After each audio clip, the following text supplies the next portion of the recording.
Speak Student!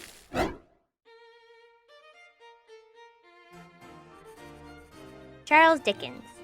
Where did he get his inspiration from? A la Shmoop. So Dickens was a Londoner, and his very early childhood was fairly middle class.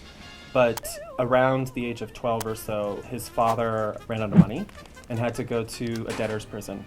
And Dickens, like most Victorians, came from a very large family, and so he had to go to work to help support that family. So famously, Dickens worked at a shoeblacking factory, what we would call shoe polish today, again pre-teen. So this is a pretty dark and dismal way to start out life.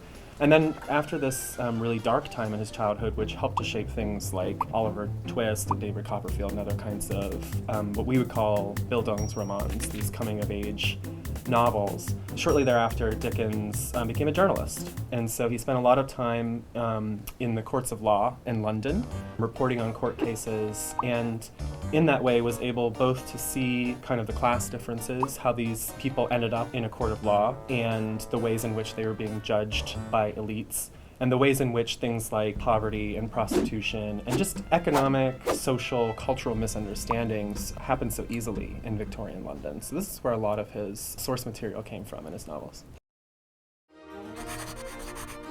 Why was Dickens' father put into prison? Where did Dickens work as a child? And what stories did it inspire? As a journalist, where did Dickens learn about social and political inequality?